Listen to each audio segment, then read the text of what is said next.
Саламатсыздар ма балалар? Саламатсыздар. Көңіл күйлеріңіз қалай? Жақсы. Балалар, менің қолымдағы дорбаның ішінде не бар деп ойлайсыздар? Асық. Дұрыс айтасыздар балалар. Менің қолымда қандай асық? Асық. Егер балалар асық осылай түссе қалай аталады? Бүк деп аталады. Егер осылай түссе қалай аталады? Шөп деп аталады. Егер асық осылай түссе қалай аталады? Алшы. Егер асық осылай түссе тәйкі деп аталады. Балалар, асықпен қандай ойын ойналады? Қанталапай. Және Асық ату. жарайсыздар балалар. Балалар, қанталапай ойын ойнағыларыңыз келе ма? Иә. Енді балалар, мына асықты біздер қан асығы деп аламыз. Қан асығы. Иә, қан асығы. Енді асықтарды тастаған кезде кім қан асығын алады, сол бірінші болып асық ойынын бастайды. Түсінікті ме балалар? Иә. Талапай ау талапай, басталды ойын алақай. Шөп. Тәйкі.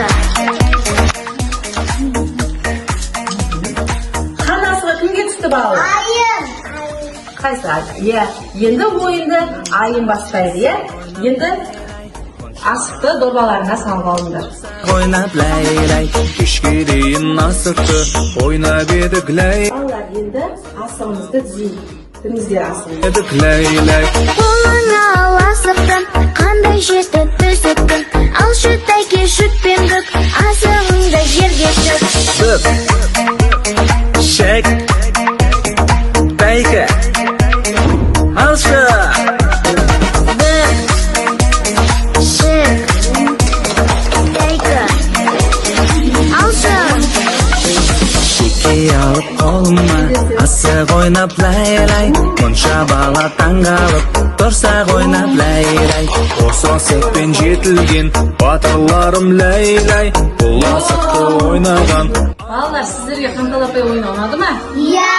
Олай болса, дорбамыздағы асық санайық. Кім неше асық алды екен? Кім көп асық жинаған балалар?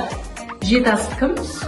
Айым жинаған, айымның асығы. Бүгінгі ойынымызда жеңімпазы кім балалар? Айым. Жарайсыңдар балалар.